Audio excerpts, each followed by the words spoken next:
안녕하십니까. 아이고 가닥이 잡힐 듯 안 되는데 어지러운 세상 국가의 원로로서 유일하게 쓴소리 해주고 계십니다. 박찬종 변호사님 오늘은 전화로 연결합니다. 안녕하세요 변호사님. 예, 안녕하십니까. 네, 이재명 체포동의안의 후폭풍이 지금 거세지고 있는데요.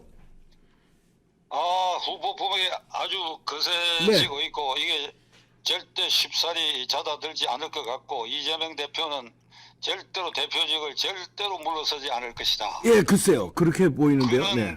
그에게 쏟아지고 있는 형사사건의 판결이 최종적으로 나면 이명박 대통령이나 박근혜 대통령의 버금가는 어마어마한 형기를 맞게 될 것이고 네. 사실은 이 법률가들이 감옥에 가는 걸 두려워합니다. 그러는가요? 그러니까 절대로 감옥을 안 간다. 하루라도 예. 버틴다. 이래 절대로 안 그만둘 것이다. 오늘 현재로. 그런데 이제 이 후폭풍이 심각한 것은 이 표결의 동의와 부결이 139 동의, 138 부결 이렇게 나왔잖아요. 네네. 그럼 민주당이 169명 전원이 투표에 참가했으니까 네. 수치상으로 최소 31표는 반란표다. 반란표, 이탈표다. 네. 그런데 이제 친민주계가 있으니까 그걸 네. 보태고 이러면 이게 실제로 이재명의 그 체포동의안에 동의한 게 이게 네. 그 민주당에서 더 많은 이탈표가 있다. 네. 그래서 보통 한 40표 정도로 이렇게 보고 있는데 그 전제는 국민의힘당이 115명이 투표에 참가했는데 네. 한 표도 이탈이 없다는 전제입니다. 그렇죠. 국민의당 의원 가운데도 이탈표가 저는 있으리라고 봅니다. 네, 있죠. 왜냐하면 이제 네. 이재명이 질질 끌면은 총선에 유리하다고 판단하는 사람들이 있거든요. 네. 그런 사람도 있을 수 있고 네. 본능적으로 네. 이것저것 체포동의안 행사돼야 된다 같은 국회의원으로서 이런 동료의식 같은 것도 순간적으로 있을 수 있으니까 자가 어쨌든 지금 169명 중에 25 내지 30%가 반란을 했다 이 분위기에서. 그렇죠. 예. 이제 이 후폭풍은 이제 열렬 지지자 개딸들이 발호한다기보다 준동하고 있어. 준동. 네. 아이고 그냥 벌레들이 그냥 막 엉켜다니면서 막 여기저기 퍼붓고 다니고 이렇게 하고 살생부 만들고 공천 배제해야 된다 그러고 이낙연 출당시켜야 된다 그러고 문자 폭탄에 40명 정도의 이게 반란자들을 사진하고 이걸 전부 이게 지명수배하듯이 사진도 공개하고 이렇게 이제 달려들고 있는데 이게 저는 네. 1966년에서 76년 사이 10년 동안 모택동 주석이 부채질하가 일구었던 홍위병 네. 중국의 문화대혁명의 홍위병 네. 10대나 20대 청소년들을 동원해가지고 예. 정적 제거용이거든. 정적 그렇죠. 제거. 예. 정적 제거용으로 막 끌어내가지고 주석을 지낸 유속이 그 한국전 중공군 총사령관 팽덕회 이런 사람들은 그냥 거리에 끌어내가지고 비판받고 이렇게 폭행당해 죽었어요. 네. 유속이도. 등소평도 저 지방으로 하방되는데 그 아들들 홍위병 붙들려고 하니까 3층에서 뛰어내려가 척추가 부러져가지고 네. 여기 이제 한국 방문한 일도 있어요. 휠체어 타고. 네. 그 시진핑도 마찬가지야. 아버지가 그게 모주석의 동맹 혈맹인데도 그런 식으로 하방해가지고 시진핑도 14살에 하방돼가 한 10년 동안 죽을 고생을 했지요. 그렇죠. 예. 그러니까 완전히 정적 제거인데 이게 홍위병 난동하고 딱 한국형 이재명 홍위병의 난동이죠. 난동, 네. 난동, 발호, 준동.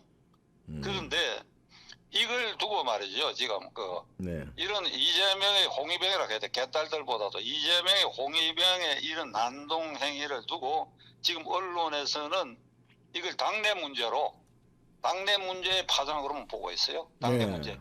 이로 인해서 비명계, 친명계가 분리되는 분당 사태가 오느냐 요런 데 초점을 맞추고 어제 오늘 이 방송 보면 이걸 재미로 다루고 있어요. 예. 뭐 139, 138, 31 이탈 그보다 더 된다. 이렇게 아주 흥미본으로 다루고 있는데 이게 잘못된 방향입니다. 네. 이게 이재명, 홍위병의 이 난동 행위는 헌법 파괴 행위야. 헌법 파괴. 예. 정면으로는 헌법 46조, 헌법 8조. 국회의원은 국가이익을 우선하여 양심에 따라 직무를 행하는 양심에 따라 직무를 행하는 행위에 대해서 협박하는 거지. 예. 그리고 비밀 투표야.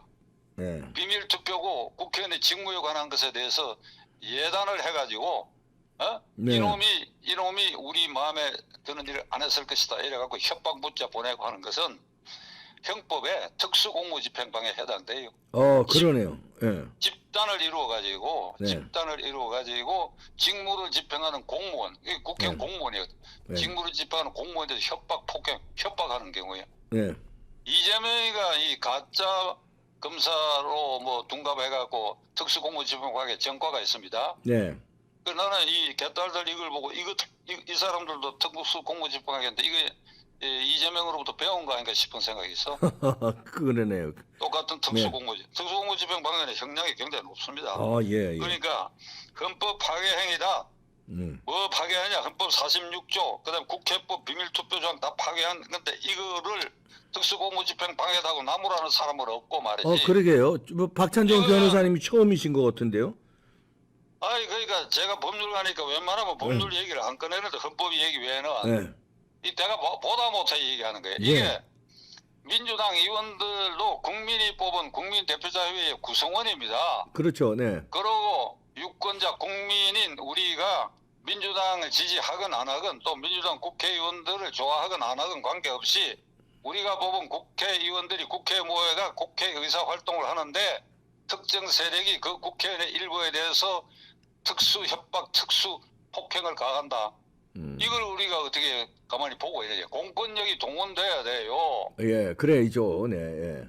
그런데 윤석열 정권은 동원 못할 겁니다. 이게 당내 문제다. 이게 개딸들의 바로도 두렵고 이럴 생각일 같은데 그럼 국민이 나설 수밖에 없지. 예. 헌법상 제1기관인 국민이 헌법을 지켜야 될 거 아니에요. 그럼요. 예. 그리고 헌법 파괴 행위를 하는데 우리가 뽑아낸 윤석열 정권이 이걸 외면하거나 이걸 이게 경원시하고 그냥 당내 문제다 이렇게 어떻게 할 수 있느냐 이거야. 왜 그런가?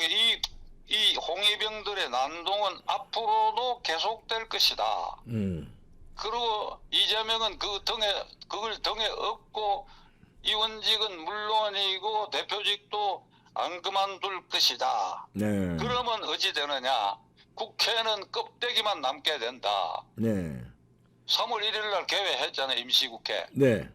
그 임시국회 해가 어제 모였어요? 오늘 모였어요? 안 모였어요? 자, 해외 출장들 가고 아이, 연수들 가고 그러더만요. 그 일부 민주당 의원들 해외 출장 가고 그 짓을 하고 있잖아요. 이게 혹시나 방탄에 구멍이 뚫릴까 싶어서 이런 짓을 하는데 그러니까 국회는 이제 껍데기만 남고 이재명이는 죽기 아니면 살기로 버티기 한다. 내가 감옥에 하루라도 가면 이제는 영영 못 나온다. 네. 그러니까 죽기 아니면 살기로 버티고 그 버틴 난 이 홍위병들의 난동은 계속되고 헌법 파괴가 계속될 것이다. 네. 그러면 민생은 완전히 뒷전이다. 예. 국회가 민생 다루는 데거든요. 민생.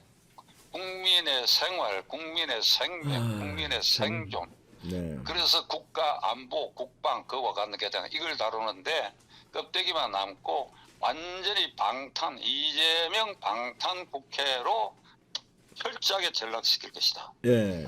예를 내가 몇 가지 들게요. 네. 어떤 짓을 하고 있느냐. 지금 하고 있는 게 노란봉투법입니다. 네. 노란봉투법. 그러니까 노조가 불법 파업을 했을 때 그 경영진이 불법 파업으로 인해서 발생된 제조업의 파탄, 그 다음에 매출의 격감 이런 손해를 노조 불법 파업 지도자들에게 손해배상 청구를 금지하는 법이야. 네. 이게 상임위원회를 통과가 본회의 대기 중인데 네. 올해 이거 아마 통과시킬 거예요. 통과시키면 어찌 되느냐? 윤 대통령이 거부권 행사할 수밖에 없어요. 그러네요. 예. 거부권 행사해야죠. 그렇죠. 이렇게 되면 당연하죠. 예. 이 대기업이 완전히 노조 차지가 돼가지고 뭐 파업은 해도 안 잡혀가고 손해배상도 안 한다 하면 무업천지가 돼버리거든요. 그러니까요. 예. 지금 뭐 수출도 후퇴하고 있는데 주요 기업들의 이 매출이 떨어지고 이런데 여기다가 애기 노란 봉투부까지 그러니까 이재명의 눈에는 이게 뭐 민생이 뭐 없다고. 그래가 윤 대통령이 이제 거부권을 행사하면 국회 제2에 부채게 되면 3분의 2 이상의 찬성이 그거 안 될 게거든요. 네. 그러면 어찌될까? 야, 자 봐라. 윤석열이 독재자다. 그렇겠죠 또. 예. 저거 논리대로 민생을 위한 법률을 이렇게 거부하지 않느냐? 어? 예. 이렇게 돼. 그다음에 통과되면 그 민노총 우호 집단에 완전히 생색내는 게 되고 예. 거부당하면 독재자로 몰고 아주 꼼놀이패지. 예. 꼼놀이패가 이것만 있는 게 여러 개가 있는데 또 하나는 쌍특검이란 겁니다. 쌍특검. 네. 쌍특검은 이 김만배 50억 클럽 그 수사하라 하는 거하고 김건희 여사의 주가 조작 사건 이 두 개인데 이것도 이 검찰이 50억 클럽이 수사를 하고 있어요. 지금 네. 하고 있는데 이걸 특검하자 이러거든. 이 수사 방해하자는 소리랑 마찬가지. 그다음에 이 김건희 여사 이 주가 조작 사건은 문재인 정권에서 1년 이상 조사를 해가 아무 혐의가 없는 거예요. 그러니까요. 예. 투자자 100명 명단에 김건희가 있다. 그리고 몇 사람의 그 구자 통장이 주식 구자 통장이 그 CEO에게 이용당했다. 그러니까 조작이다. 그러니까 이것도 대통령이 거부권을 행사할 수밖에 없어. 네. 그러면 어찌 되느냐? 그거 봐라, 너 봐주기 하지 않느냐 이렇게 될 것이고. 또 그렇게 하죠. 예. 예. 그다음에 이게 통과되면 이제 난장판 만드는 거지 뭐. 특검한다 그래가지고 뭐 난장판을 이제 만들게 될 것이다. 그러니까 이 국회가 이런 식으로 완전히 방탄 입법 방탄 활동에 몰두하게 되고 그래야 이 홍위병들이 외곽에서 헌법 파괴 행위는 이렇게 지속될 것이다. 네. 그리고 이재명 입장에서는 오늘 이제 출석했지요. 네. 오늘 이제 이 실질 재판이죠. 실질 공판 그러니까 공판 1회 실질 1회 공판에 근데 화면을 잠시 보니까 사람들이 모여가 뭐 이재명 구한다 그러고 또 반대 데모도 하고 하는데 이게 앞으로 이번에 체포동의안 부결된 이 사건도 예를 들면 기소가 되고 또 앞으로 기소가 되고 하면 금년 8월 달 쯤은 말이죠. 네. 일주일에 두세 번 법정에 나가는 일이 생길 거야. 네. 그러면 민생을 언제 보노? 그러게 말이죠. 오늘도 어제도 그랬지. 이게 주말로 좀 해달라. 평일에는 바쁘다. 그럼 뭐가 바빠? 참 이 사람 얘기 듣고 있으면 그냥 열불 나는 소리를 하는데 바쁘다. 그리고 오늘도 10시에 오라 그랬더니 10시 반에 가겠다. 뭐 그러고 말이야. 이게 무슨 짓인지 말이야. 이런 일이 이제는 앞으로 4, 5개월 뒤에는 일주일에 두세 번 나가는 사태가 생긴다. 네. 그러면 그 피해가 어디로 가느냐? 국민에게 간다. 그럼 국민인 우리는 이거를 이 개딸들의 이 홍위병 난동을 당내 문제라고 보고 먼산 불구경하듯이 보고만 있을 것이 아니다 이거야. 네. 윤석열 정권의 강력하게 공권력 행사를 촉구하고 불연이면 우리가 나서야 된다 이게 예. 우리가 대규모 집회를 하든지 해가지고 이 나라를 구해야 될 거 아니야. 아, 그럼요. 지난번에 저 작년인가요? 재작년에 저 변호사님이 그런 말씀하셨는데 인간띠로 그때 당시는 이제 문재인 정권 시절에 청와대를 인간띠로 봉쇄하자. 그렇죠. 이거는 이제 국회를 인간띠로 봉쇄해야 되는 거 아닙니까? 국회를. 국회를 인간띠로 봉쇄해야죠. 예. 인간띠로 봉쇄가 거기에 많이 모이면 예. 완전히 여의도를 뒤덮게 되면 계속해서 밀어가면 국회 본관 안으로 사람들이 밀려가고 네. 본회의장 문도 다 와장창 깨지고 이 국회 껍데기 국회 없애라 이 소리를 해야지. 그럼요. 국민이 이제 실력 행사해야 돼요. 그냥. 민주당 당사도 포위해갖고 그럼요. 말이지. 예. 이게 비폭력으로 우리는 어디까지나 네, 그렇죠. 맨손으로 예. 사람이 뒤에서 밀고 사람 폭탄이 되는 거지. 그러니까. 그렇죠. 예. 그러니까 그런 방식이라도 우리가 강구를 해야지. 이 나라가 이렇게 흘러가서 이거 되겠느냐. 그리고 또 하나 중요한 것은 네. 이 언어 폭력이 말이지 자라는 세대에게 이거 아주 나쁜 영향을 주게 돼요. 그렇죠. 그리고 이 정치 도의상으로도 이낙연까지 출당시키자고까지 나온다. 이낙연. 예.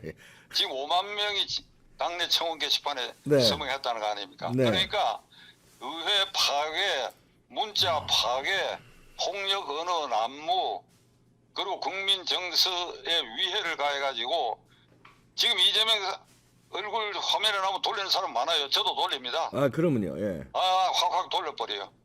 눈 감아버리든지. 그러니까 이게 이 한 사람 때문에 결국은 이런 엄청난 일이었는데, 역사라고 하는 게 어느 순간에 보면 한 사람의 영향이 역사의 변곡점에 어떤 역할을 했다 하는 걸 이번에 지금 똑똑 보고 있어 이게. 그러게요. 예. 2021년, 2년, 3년 이 시점에 이재명이라는 존재가 한국 역사에 끼치는, 정치가 아니라 한국 역사 전반에 끼치는 이 해독은 이후 반드시 그 누군가 대가를 물어야 되고, 그거는 이재명이가 1호지. 예. 아, 참 답답한 형국 국민이 나설 수밖에 없을 것 같은데요. 네. 1차 재판을 이번에 기다려 봐야죠. 이거 예, 선거법 예, 예. 위반이요. 네. 예, 예. 박찬종 아니, 변호 오늘 예. 그 재판도 창피한 거 아니에요. 김문기 모른다고 하는 거. 참나 예, 이게 말 그게 예. 허위사실 그 공소장 중에 한 가닥이 그건데 예. 창피하다고. 그러게요. 그래, 뭐 앞에 이게 입장한 것까지 내가 보이니까 기자들이 물으니까 아무 말 안 하고 그냥 들어가더라고. 그게 이게 사람이요, 그게 사람. 예? 인간이 아닌 것 같습니다. 네. 아이 그런 것 같아, 그런 것 예, 같아. 인간이 아닌 것 같습니다. 네. 예. 네. 박찬종 변호사님이었습니다. 감사합니다. 예, 감사합니다. 아유, 인간이 아닌 것 같습니다. 인간이. 예, 맨몸 폭탄으로 국회 봉쇄 험한 꼴 당하기 전에 이번 재판이 굉장히 중요해요. 재판으로 끝낼 수 있습니다. 재판에서 선거법 위반 확인돼서 벌금이 됐던 집행유예가 되면은 국회의원 빠지 날라가면 당연히 당대표 날라가고요. 민주당은 해체됩니다. 왜냐하면 430몇 물어줘야 돼요. 국고한수. 그러면 떨어져 나가서 다른 당 차릴 거 아닙니까? 거기 돈도 없는 당에 뭐하러 있어요. 그렇게 돼야 되는데 이번 재판 지켜보겠습니다. 마치겠습니다.